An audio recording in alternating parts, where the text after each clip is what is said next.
Hello, welcome to Tub Talks with Damon on location in Puerto Rico at the United States Conference on HIV and AIDS. And my very special guest today is Rod McCoy, also known as Rod ONYX. Rod ONYX. I am so excited to talk with you. I am so excited to hear about your work, your life, Definitely. your passions. But before we get to that, I want to hear, okay, what do you like most about your body? and you know what? Having seen some of your interviews before today, Yeah. I was like, I hope he doesn't ask me that. You asked everybody else, but somehow I thought, I hope he doesn't ask me that. Why? You know what? Because I think, and it's funny because you and I talked about aging, growing older and stuff like that.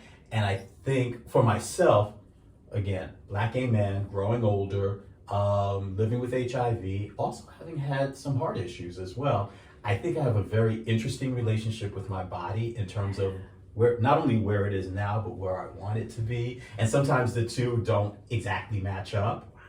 So, but having said that, I will go ahead and I'll answer your question. Yes. So I actually, most days, like my chest. Yes. Like my arms.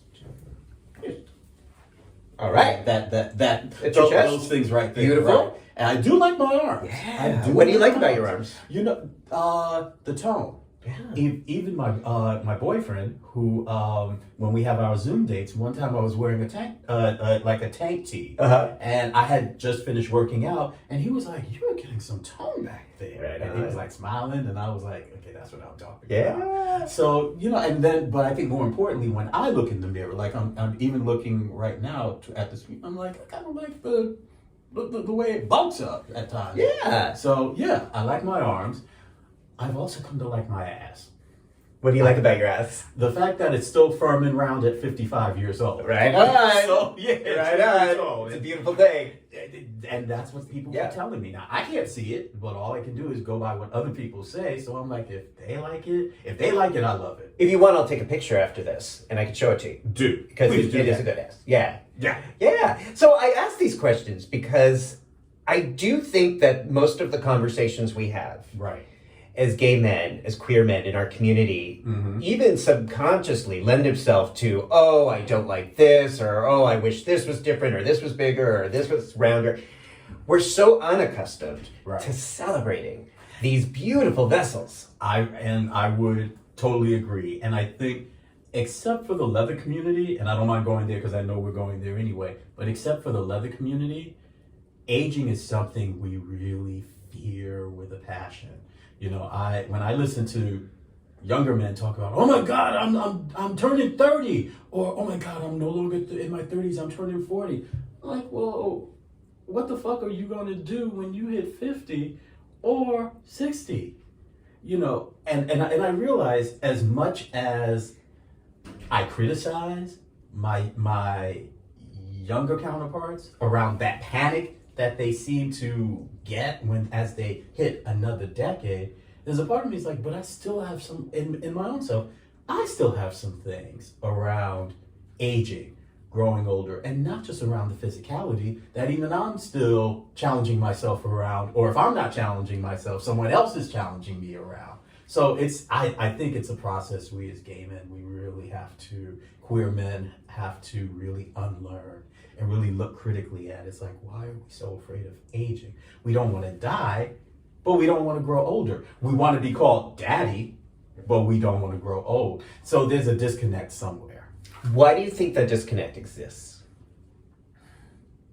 Why is there so much fear around getting older or aging in the gay community? Partly because our culture is so youth-centric and youth-centered. Even when we talk about public health campaigns, geared toward the gay community, gay men specifically, we really talk about young men. And I think there are different reasons for it, because when we look at, particularly like with not particularly, but like with HIV as an example, we talk about, even when we look at gay men, who's most at risk, or where are the numbers going, definitely young men. And that's where we tend to look, and that's where we tend to do a lot of our prevention efforts. However, now that the conversation is turning toward people living with HIV who are older, because of the first generation of people living with HIV, we now have many survivors. I won't say many, but a number of survivors from that era who are now older themselves. Right. Now I think there's a start to looking at, well, what does it mean not only to age with HIV, but I think now we're starting to ask each other, well, what does it mean to age, period? What does it mean for us? You know, and I think it's important as gay men because we tend to not have the same, and I think it's shifting a little bit, but we tend not to have the same social support, like from dating to public and social affirmation of our relationships, to not acknowledging that we're widowed also, forgetting that we can be parents as well, and that our needs around housing, especially with HIV, but even without, are very different. I'm hearing stories of people going back into the closet when they go into assisted living facilities, because again, they're not LGBT specific, they're not LGBT friendly, they're not even LGBT aware. So I'm hearing stories of people going back into the closet when they go into these facilities. Yeah. So, and just, I want to make sure you speak up. Like, I want to make sure everybody can hear what you're saying. okay, so let me turn to the camera. Yeah. Hey, wait a minute. Is that my camera? Yes. There it is. Where did that get there? But yeah, so that point about our society being ill-equipped to deal with aging, period, much less a generation that historically has never aged up and become seniors before, has led people to have to go back into the closet in order to live in a residential house. And when you said a generation that has not aged up, I'm just curious, before I start nodding and being like, yeah, what exactly do you mean by that? I mean, we have never historically had a moment like this where we have a generation of out and proud, queer, gay, bisexual men being out with this degree of societal acceptance. Now, I know it's not perfect, but this degree of being able to be out, most of us at this point have been out for half or more than half of our lives. True. To have the medical advancements we've had in terms of HIV prevention and treatment, and the legal rights that we have at this moment, and hopefully we'll maintain. But we've just never had that moment before. So I don't think we've ever had a blueprint for how to be older and how to be fucking fierce and sexy and empowered and beautiful and show people it's like age. This is like, we get to claim aging. We get to make this whatever the fuck we want it to be. And it's funny because, and now I'm going to go to the leather community where the daddy, the sir, the older man, and again, because we're gay men, I'm focusing on cis and transgender men, male identified, but the terms even sir and daddy can apply to anyone older, regardless of their gender identity. But I think specifically for this conversation, when we look at the older man being, I'm going to say revered, because again, it is presumed that if you are a sir, especially if you are a daddy, you're an older man who, as much as you, first of all, who is comfortable in his own skin, that alone is sexy. You're more settled, you're aware of what's going on in the community, you have the wherewithal now to mentor someone else. So from a sexual, erotic, and social point of view, the daddy is revered in the leather community. The daddy is also held to task if he or she or they don't treat their subs with the same respect that you would think having such a title is attributed to them. So I think some of the sexiness of the daddy that, you know, those of us who are kinksters, those of us who are leathermen are used to, maybe even take for granted. We're seeing some of that creep into, I think, some of the language of more vanilla, mainstream individuals. But I think sometimes people want to be, and I remember on my Facebook page, really being critical. You want to be called daddy, but you don't want to grow older. Yeah, you want to be called daddy, but how old are you again? You want to be called daddy because you think you're a daddy because they called you a daddy during sex. No, boo-boo, that's role playing. That's not what being a daddy is. And I think sometimes people confuse being a daddy with a dominant top. Be the dominant top. But when you say you're a daddy, I think there's more that comes with that, definitely within the leather and kink community, even outside of it, that people are not cluing into. So let's talk about that difference between being a daddy and role playing. What is the discernment? The nurturing piece. If you're going to be a daddy, there's a part of you that understands the need to nurture. Again, if you are just being a dominant top, in other words, you're laying it down, you're putting it down, and people are screaming because you seem to know what you're doing, screaming and creaming all over the place. Yes, I get it. That's a badge of honor. Clearly, you got the skills, and that may come from experience. That just makes you a good dom top. That don't make you a daddy. Okay. Because daddy is then talking about within the bedroom or outside of the bedroom or outside of the dungeon or whatever. What is your relationship to the person who is submitting to you? Are you nurturing that person? Are you educating? Are you teaching? Are you providing as much support as you can to that person so that that person becomes the best version of what they can be? I remember an elder in the community once said to me, because I was like, what's the difference between a sir and a daddy? A sir is in a dynamic where the focus is on them and their needs as the dominant. In a daddy relationship, the focus is on the sub and helping them become the best that they can be. And that resonated with me so much that's why I kind of go, "Arr!" when I hear these folks who just turn someone out talking about, I'm daddy. Are you really now? So yeah, I take that term very seriously. Oh, so that term that's really about nurturing, about giving, about being almost like I was thinking mentor, the way you described it. Exactly. Exactly. That has more that goes beyond just the erotic and the sexual. Exactly. That's just a way of giving and being with someone. Exactly. Are there daddies who aren't sexual? Are there daddies who are daddies without there being sex involved? Plenty. Wow. There are plenty. So you have had daddies in your life. I have. And it's funny, in the sexual sense, yes, I've had daddies. I had more of and it's funny, I would call them more mentors. There was one, he's no longer a daddy to me. He's more like a father, a leather father to me. There is someone else who I do call daddy, and we have had, and sometimes still have, a sexual and an erotic experience with each other. But he's also one of the people that I know that when I have issues, when I have questions, when I'm like, look, I'm challenged with someone, I can call him and be like, look, I need some advice. So, and I do call him daddy. Yeah. So, and the other man was actually Papa. Because he was also clear, I don't have sex with my sons. He said, with my boys, yes, but with my sons, no. And even in my own leather community, and it's funny, I don't have sons. Well, let me rephrase that.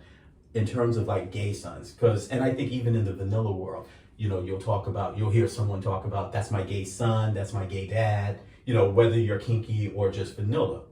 But I'm also real clear, I have never picked my gay sons, they have picked me.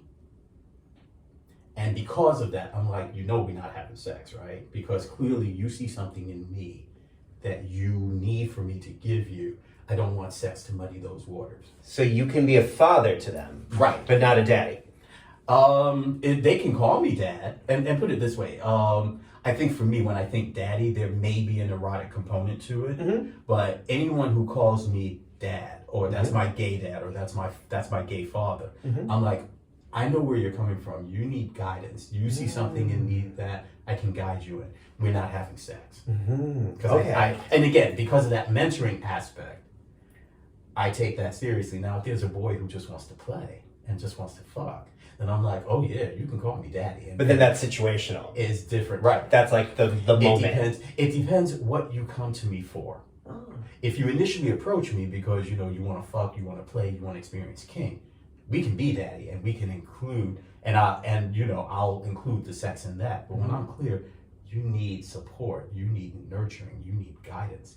You become my son, you become my daughter, or however you want to call yourself, but we're not having sex. And I think the people who are my sons, who are my daughters, in the gay community sense, understand that, and I think they respect me for that. Wow. Whereas if there are other submissives who are boys or whatever, who look at me and go, daddy, because he can turn me out, I understand that relationship, and I'm like, and if you're cute, I'm going to be like, come here. Okay. Yeah, that part. Okay. So sons and boys. are different. For me, are two very different areas, different for me parts of your spirit, soul, Exactly. different parts of your mind. And And this happens because people seek you out, or they come to you. They ask you for that. yeah. Okay, something that comes up then a lot in my work is men of our age and older men who want to be nurturers, who want to be guides, but then find the generous issue to be a problem. What do you say to that? Generous meaning that it becomes a monetary. Right. And money sort of ends up becoming the main reason why someone seeks them out versus emotional, spiritual, sexual comforting. What do you think about that? Well, then you're talking about, I'm going to go ahead and say sex work, or a relationship with a sexual transactional element to it. If you have the means, if the young, on the one hand, if the young person says, this is really what I'm looking for, and the older man is like, I can give that, I have no problem with it. The only thing I would say to the younger man is, because this is transactional, it is fleeting. Rarely have I heard of a sugar daddy. That's what we're talking about. A sugar daddy relationship progressing to more. Most of the times, the experiences people have shared with me just in talking is that it was temporary. The only thing I would say to young men, if this is what you want, please be wise with the materials that you're given. For example, if you get money, yes, it's nice to buy it on things, but you better be saving some. Trust me, if you get money as part of the deal, save it, invest, because this is temporary. You're given an opportunity.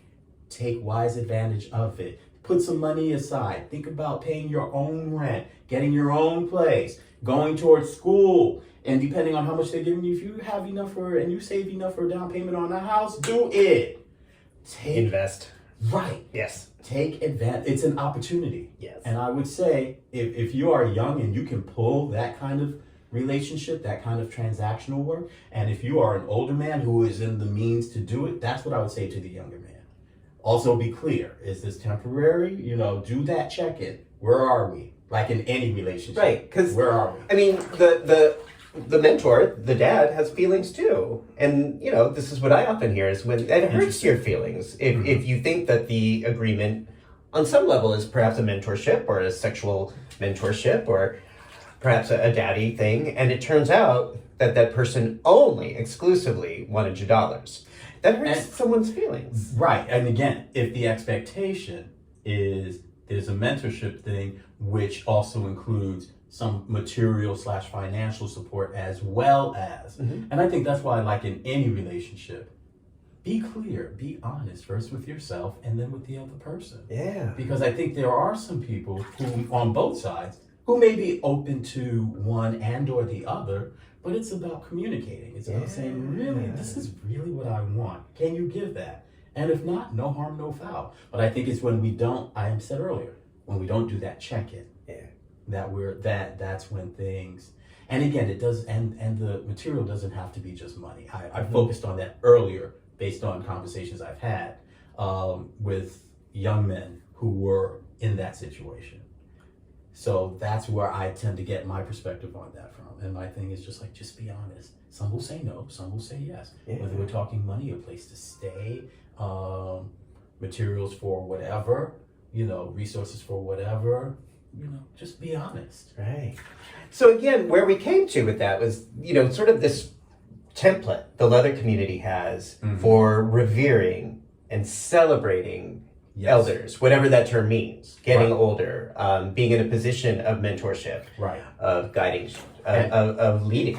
And of being in a position where you know something about the community because you lived through the community, you've seen some things happen, you've seen some cultural shifts. Like, for example, maybe you lived through the AIDS crisis, maybe you've seen what leather and kink communities kind of coming together, how that has positively or maybe even negatively impacted the community, and be able to speak to those things. The gender issues around being aware of transgender issues, gender non-conforming, non-binary, and the challenges that we're facing as a community, and being able to speak to why we're going through it, the necessity of addressing it, and giving some how-tos. And this is just giving some consent, being able to talk to consent and being able to say, why is this necessary? Why this has always been necessary. Yeah.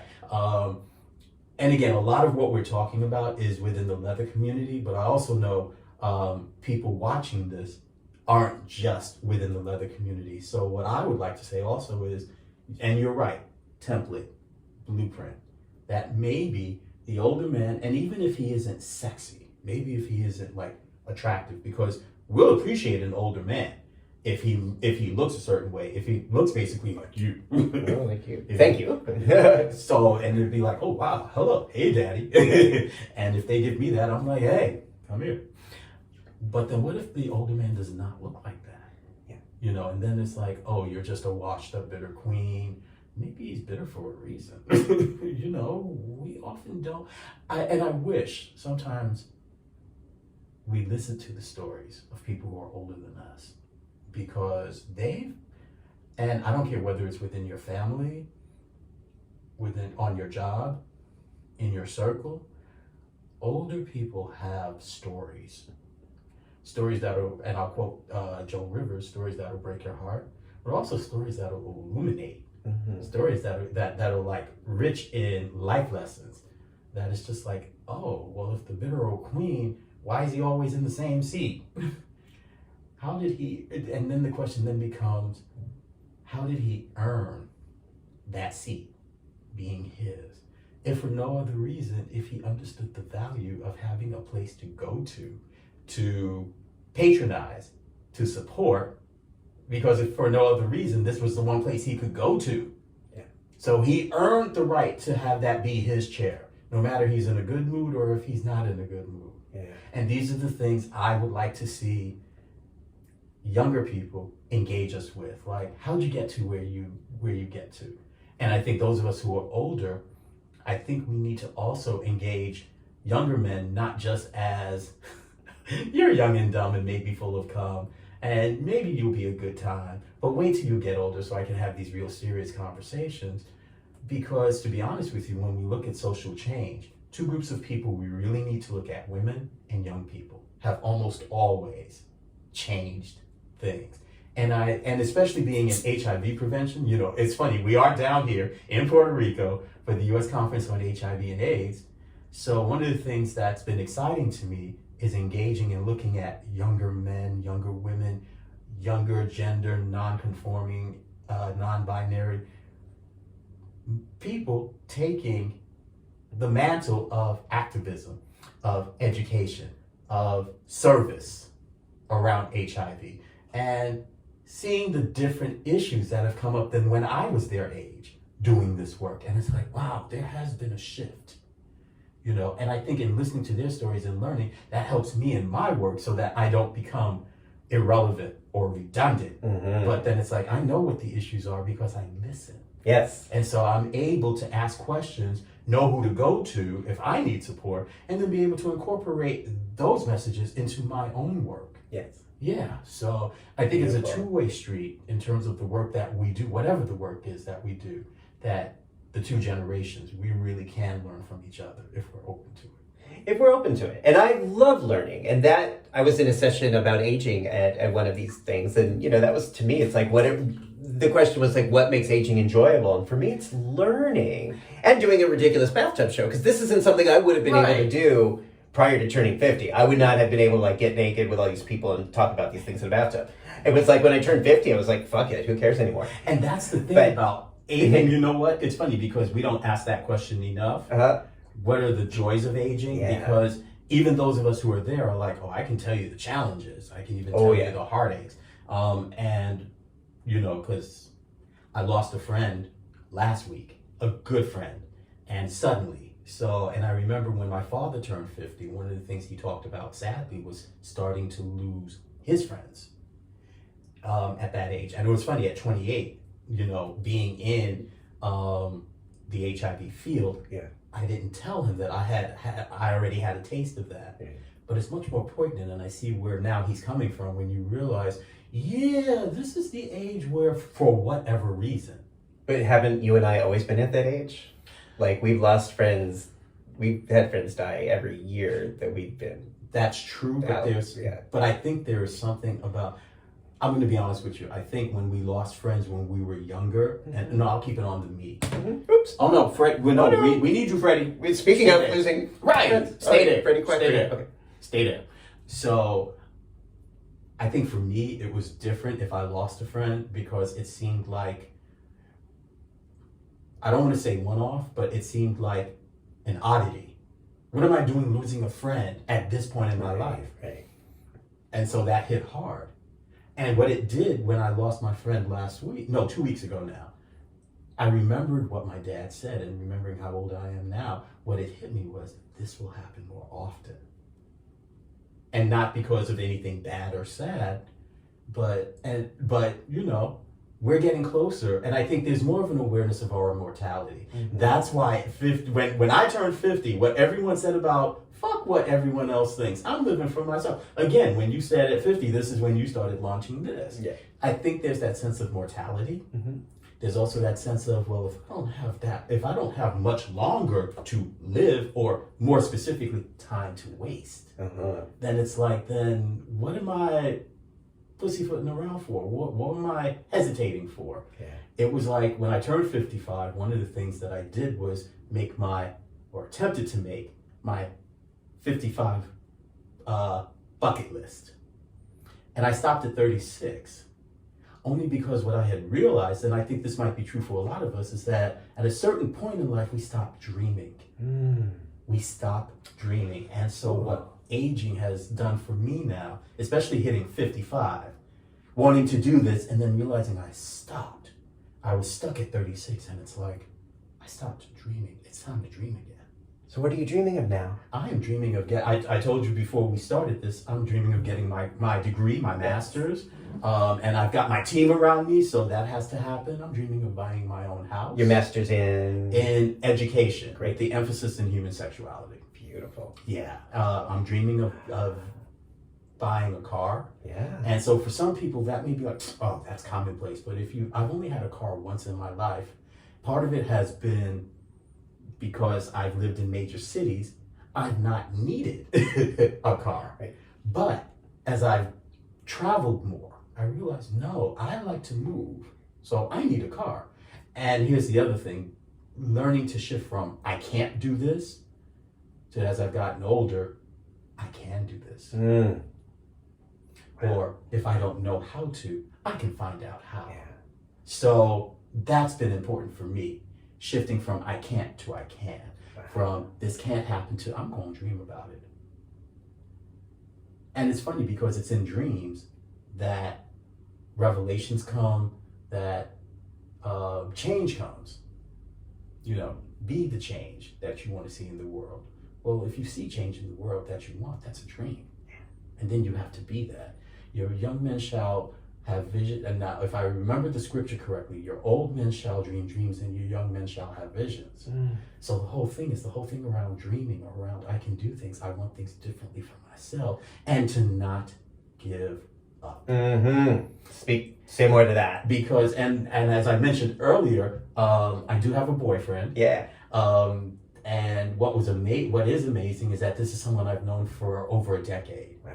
And to have it shift from friends to friends with benefits, and now maybe, you know, more, and now we're exploring, can we be more? You know, at 50, most people give up. And I think at one point I did too. And then seeing this happen, I was like, what do I do? I mean, I don't know where it's going to go. All I know is that right now I'm open. But that was the key, because I think, you know, I think many of us, once we hit 50, and that's where the midlife crisis comes in, because it's like, I'm getting older, I didn't do these things, is it too late for me?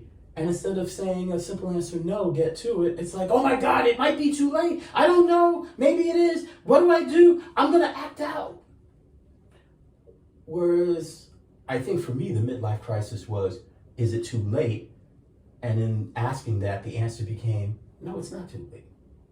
It's not too late to go back to school. It's not too late to fall in love. Yeah. And then believing that it can happen for you. Yeah.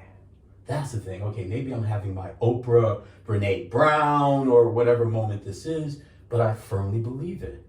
And a woman who should be my pastor, but that's a whole other story, She said to me one time, I went to her for spiritual counseling. She said, Rodney, let them tell you no. Let them tell you no. Right, because I think as people of color, as marginalized people, we're used to being told no for whatever reason. As LGBT people, we're being told no. No, you can't be happy being gay. No, you can't expect as a person of color, as a black or brown skinned person, you should not even expect to have the same access to things as your white counterparts. No, as women, you don't deserve to get the same equal pay as your male counterparts do, male or male presenting. Things like that. We're used to being told no, and I think without looking at it, we internalize that. And so we start to say no before other people do. You preempt the no. Exactly. In your own mind. And that's where I'm going to call her my pastor, said, let them tell you no. Because you never know where that yes may be. As a matter of fact, when I look at things, even me being here, when I applied for a scholarship to attend USCHA in Puerto Rico, I've never been to Puerto Rico in my life. But it was like, this seems like an opportunity. I'm going to go for it. Should I go for option A, which offers less, or should I go for option B, which offers more? You know what? I'm going to give myself a yes, and I'm going to say, I'm going to go for it.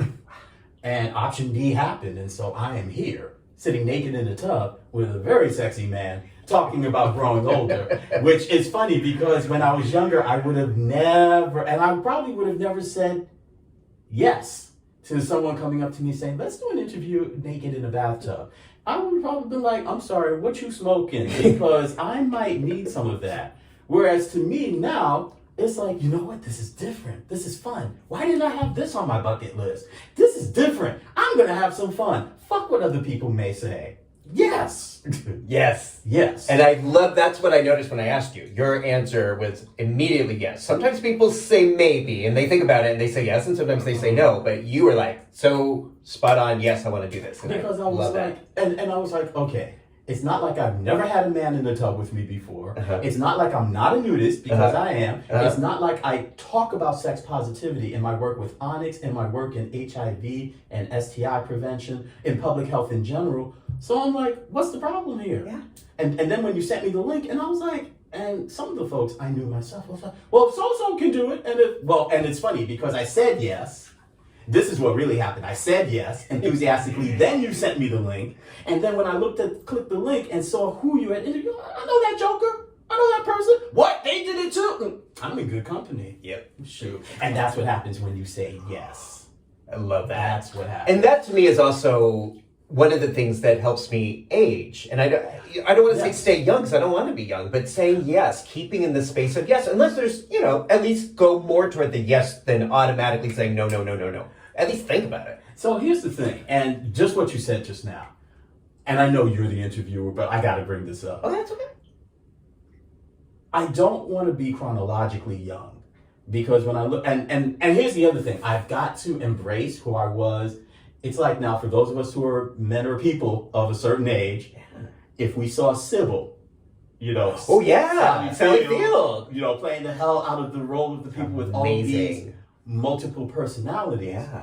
And people may have missed the part where at the end, where she's in a happier place and you see her embracing all these children. Yes. It was a deliberate metaphor of her embracing all of these different personalities that she had created, to embrace them, to say, these are all part of me. Yes. That was a deliberate metaphor. And I don't know how many of us caught that. I caught it later. And so I realized, being thankful and embracing the wide-eyed roadrunner 20-year-old, the very insecure 30-year-old, the 40-year-old who was cautiously optimistic, but like things are starting to make sense, to the 50-year-old saying, come on, let's do this.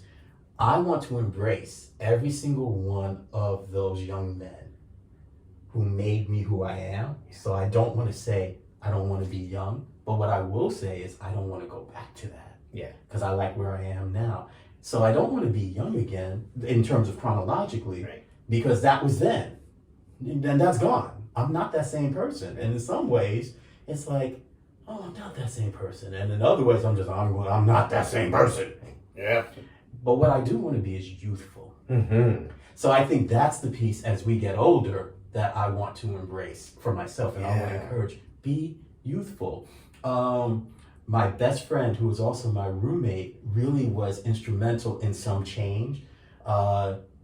He was one of the people instrumental in me shifting from renting to owning. He was also instrumental in me renovating my style. And he said to me, I'm so glad you changed how you dress, because I used to say, why is he dressing like an old man? And I think for me, it was about not really knowing or thinking, I'm more interested in developing my mind and my spirit, and we're sold a bill of goods of rotten goods when we say we can't take care of our bodies, not only in terms of the health of our bodies, but even the appearance. Because what I have found is, in taking Dee's advice around him showing me, this is a clothing store, you like my stuff, this is a clothing store that I go to. And I went with him one time, I was like, oh, I'm hooked. I'm ready to do some things differently. Yeah, getting clothes that are sexier, clothes that complement my body, And his big thing with me is color. So I finally started doing a little bit more color. I tend to be neutral anyway, but having pops of color here or there. And just saying, you know what? I don't have to do things the same way as I used to. I can be different. Oh, I love that. And that was the other thing around aging. I am in the process, even right now, of reinventing myself. And it is exciting. It is scary, because I'm like, well, what am I becoming? But it's like, well, you know what? I'm just going to trust the process and just enjoy it. So I am doing some different things, going back to school, even here at the conference, looking at research. Because I want to go back to school, it's like, well, let me look into research. What does research mean? What does it mean to do research? What does it mean to gather data? I was in my late 40s when I came to the leather community. What's that? Yeah, so I do want to hear about that. Right. Yeah, I'm talk about that. Okay, in 2000. Just going to shift a little bit. Yeah, listen. Stretch out, do what you need to do. Thank you. Okay, you know what? And I think as I'm touching you, and I'm just like, and you are turning red. Look at you. All right. So the thing is, I realized I was in my 40s Yeah. when I came to the leather community, when I came to ONYX. I believe I was in my 40s. And how did you discover ONYX? Okay, so I like telling this story. A friend of mine, well, we're not close now, but at the time we were very close. He said, I want to take you to, and I happen to be in DC. And so he said, I want to take you to an event. First of all, I want to take you out to dinner at a hotel called the Washington Plaza Hotel. So I'm like, okay. And while we're there, and let me just preface this by saying, looking back, it was a setup, but that's okay. And that's okay.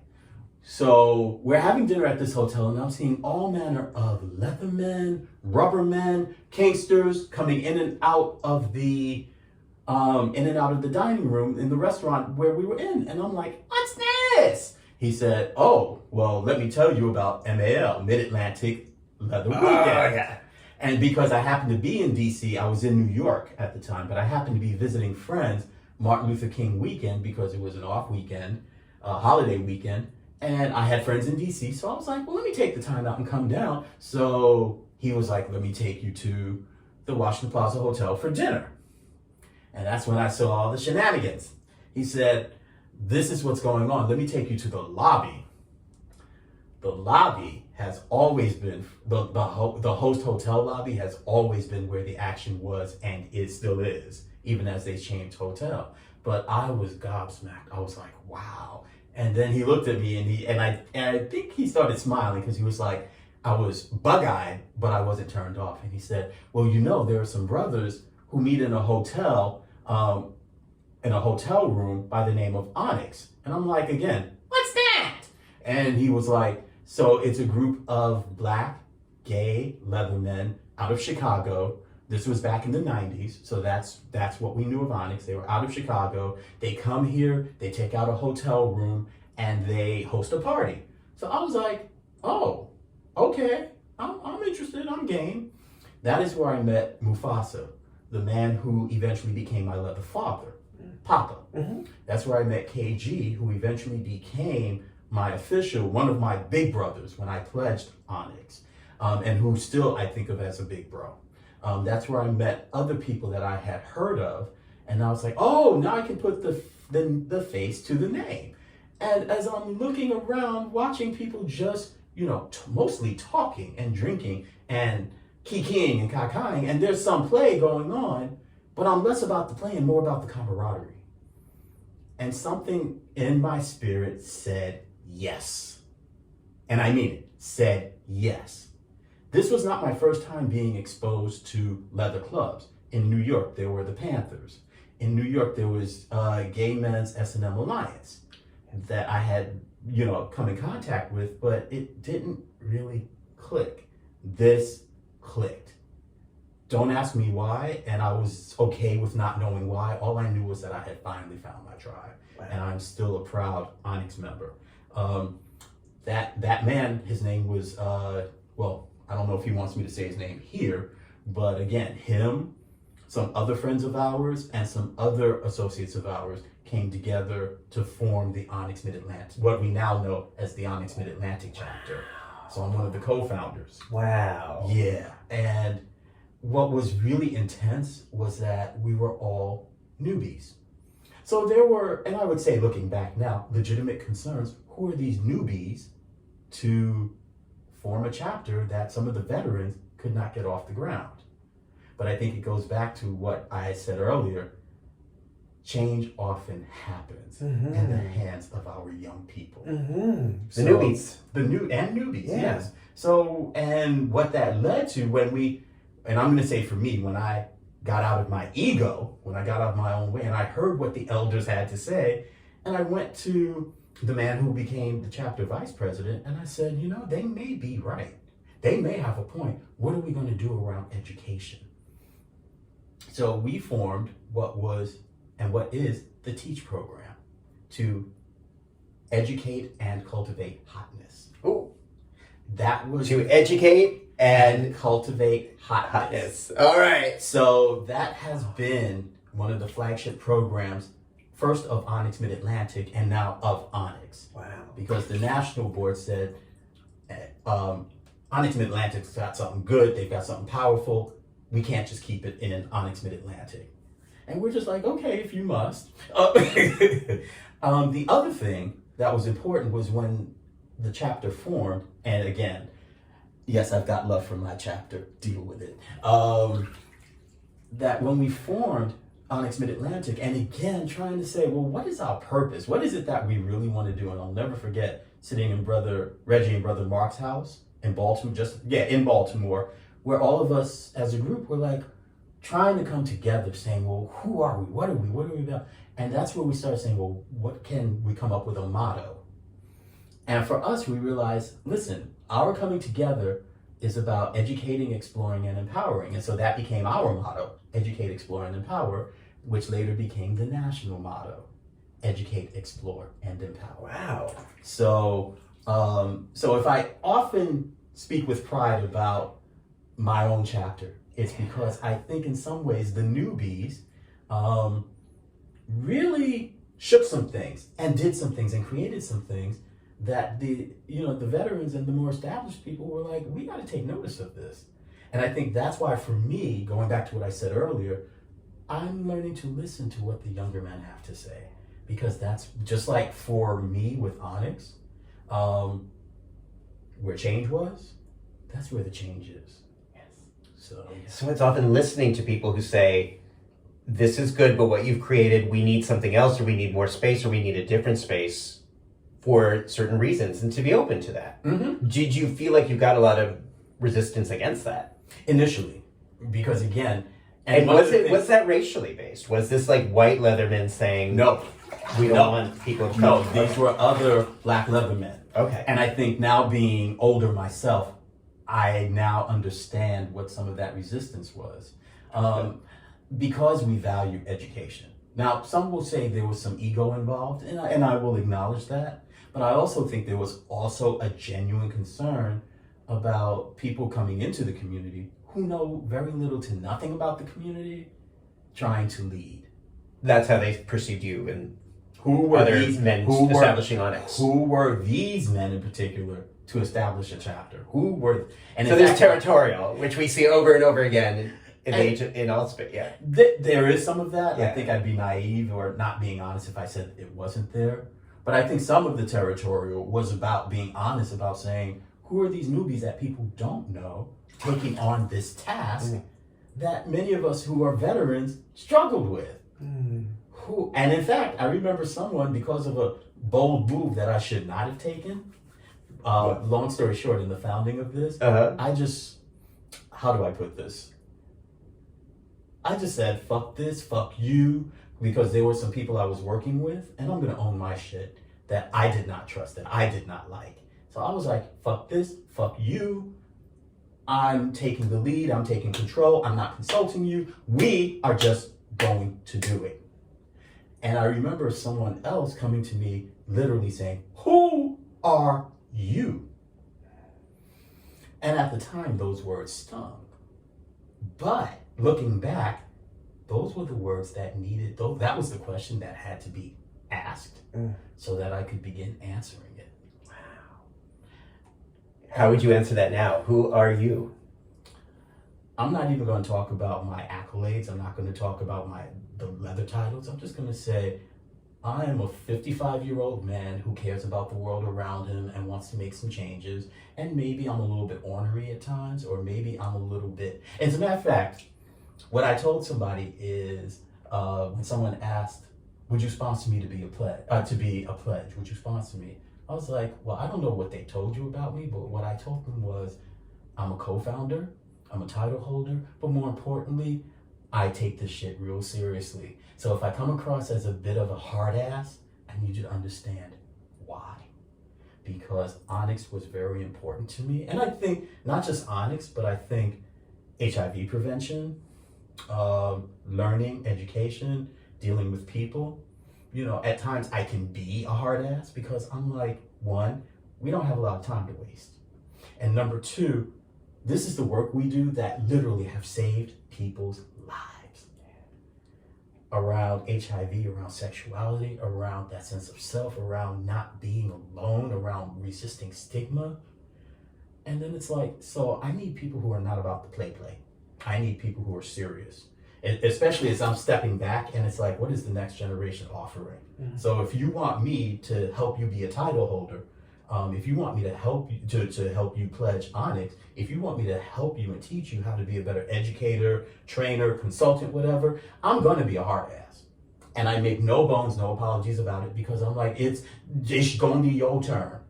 And the rest of us need to know that this work is going to be in good hands. So if you want me to mentor you, buckle up, Buttercup, because I'm not cutting no shorts. Wow. I'm not. Wow. But that sounds clear. I mean, that's like we said earlier. Just be clear about what you're doing, about what you're offering or what you're not offering. Like, just set it out right away. And I think that's why even the exercises I've done for myself have been about clarity. Doing that bucket list, the 55 bucket list at 55, was about clarity. What do I want my second act to look like? You know, what do I want to be? What do I want to do? You know, that's why when I got stuck at 36, and I remember sharing with my therapist, I got stuck. And then I realized I stopped dreaming. Oh my God, I need some help around that. Yeah. But that was a moment of clarity. So it's like, we don't start dreaming again. Beautiful. So, yeah.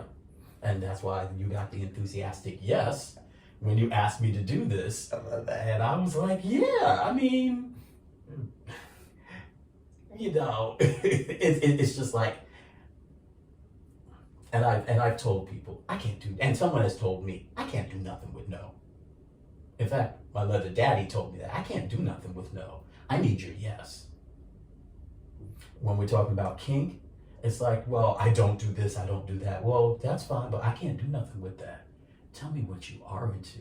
Even in terms of having sex, I don't care what you don't want to do. I want to know, what do you want to do? And then I need to know if that's something I'm willing to do. And I got to tell you what I want, what my yeses are, and then you need to decide whether you can accommodate that. Yes. Exactly. And so the thing is, and I think in life, you know, many of us are, I'm not this, I'm not that, I don't do this, I don't do that. Well, then what do you do? That's it's a negative mentality. Right. And then the question is, well, what do you do? Yeah. People laugh at Barbara Walters asking the Kardashians, well, what do you do? What are you famous for? And then, of course, the punchline was they had no answer at the time. Now, each of them can say, well, I do this, I do that, I do this, I do that, and kudos to them. But I think all of us need a Barbara Walters who will ask us, what do you do? Where is your yes? Yeah.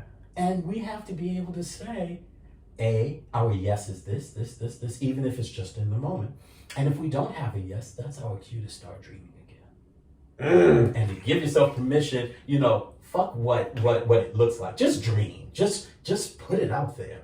What I've guessed that I'd be, presenting, I'll be presenting on Tuesday, but presenting at the U.S. Conference on HIV in Puerto Rico, a place I have never been to before, while sitting in the bathtub, being in Tub Talk, even 3 years ago. And 3 years ago was the start of the pandemic, so there was a lot of us who stopped dreaming at that point. But even before that, I would have never thought this shit is wild. Even my boyfriend was like, make the most out of it. Make the most. So yeah. Which is better, sex at 55 or 35? 55. Yes. 55. That's what I've been saying. A lot of my guests have been saying, yeah. And the reason why is because now Medea said this, and I wanted Tyler Perry. Medea said he wants all this experience. Yes, never mind that beauty. I bring experience, and I do bring experience. I bring experience in terms of techniques that I like, in terms of also not only knowing what I like to do, what I like to receive, what I like to give, but doing it with gusto.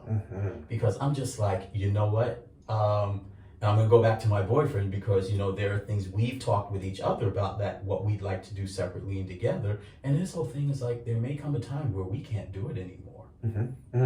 So, and I think about, part of it is... Physically. Now, in my family, and I'm going to say this for anyone who might be interested, my 78-year-old great uncle, may he rest in peace, now let me be politic about this. He was with his wife, his fourth wife, when he passed away. Okay. And I was getting ready to say, fill in the blanks. Yep. So I've often thought that would be a great way to go, except it'd be potentially so traumatizing for another person. But if I could do it, that's how I could go. One of two ways. I prefer in my sleep. Yeah. But the other part is, if I had a choice, it'd be like, well, can I go doing something that I do enjoy? Something I love. Right. Yeah. So beautiful. So many yeses here. So many yes to relationships, to sexuality, to creating this ONYX group, to mentoring, to daddying. Yes. To bathtubs. Right. This is what I think is really key in joyful aging and again, learning and saying yes and being open. Yeah. Right. And I again want to emphasize, I think for marginalized folks, we're so used to the no's that I think we say no to ourselves, we say no to each other, but I want to challenge everybody. And especially now, and include me in, who is your viewership? I assume it's mainly or mostly gay men, right? Primarily. Okay, then that's fine. Yeah. Then that's fine, because I want to say to my brothers, I think we say no for so many reasons. We've been told no. We say no. I dare each and every one of us to start saying yes more. I dare more of you to come in this bathtub with me, damn it.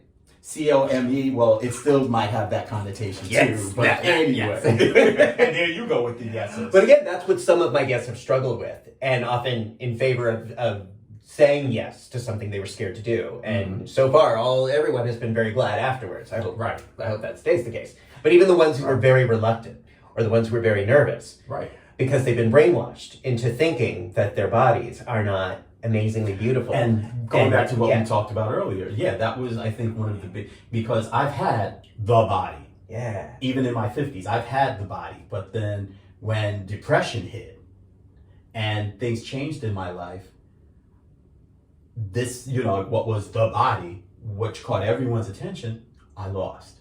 So it's been a struggle to get back to that. So I have the reminders, when on my Echo, my Alexa system, there's the slideshow, and I have those pictures. It's like a reminder. And even and people are like, why do you have so many muscly naked men in your, particularly for Instagram? It's like, well, one, I do like the visual, but it's also a reminder you were once there, and you felt so comfortable in your skin, even more so you can get back to that. Pictures of you that are... Oh, not just pictures of me, pictures of other guys too, and particularly older guys. Then these are reminders to me I can get back to that. But the other thing is, in the meantime, can I still be the sexy, sexual, comfortable in my own skin, even if I'm not quite where I want to be? Hence the question you asked, and I was like, oh no! And I had to say yes to that too. It's like, well, this is where I am. You know, it's like stop sucking it in. You know, stop sitting a certain way. You know, just be. I mean, here's what I've learned through being queer for 32 years is that so much of what is attractive is about energy.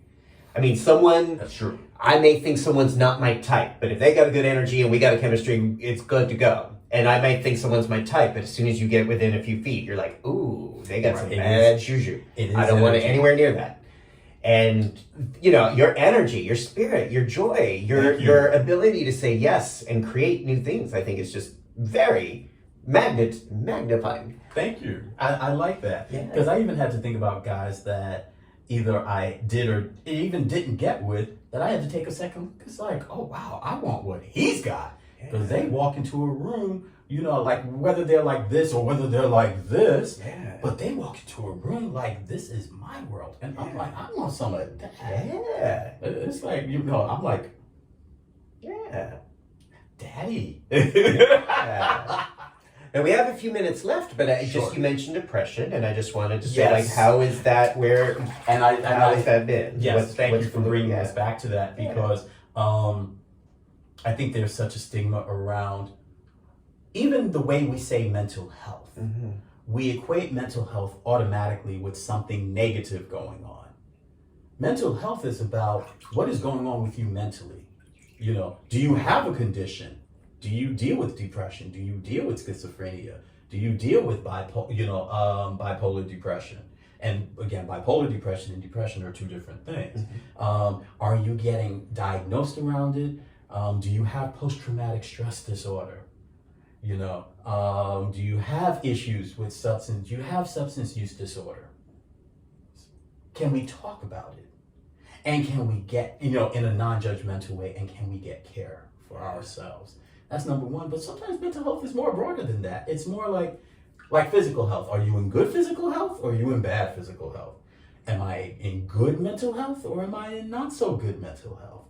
And being able to say, you know, and whether it's because, and I do want us, and I'm going to look at the camera, I do want us, as we are older, to really think about mental health, you know, and maintaining it. If we've never gotten a therapist before, either because we didn't think we needed it, or we were afraid saying, nah, I don't need it, even as stuff was falling apart.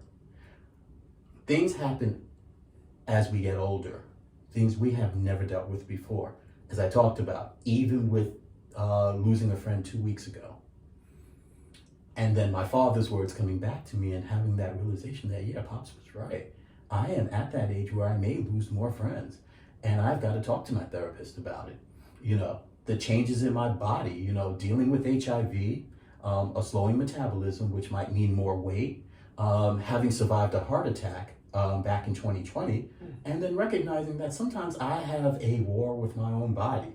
There are things I love to eat that I can't eat anymore, and I'm just like, fuck that. And then my heart will be like, are you sure you want to do that?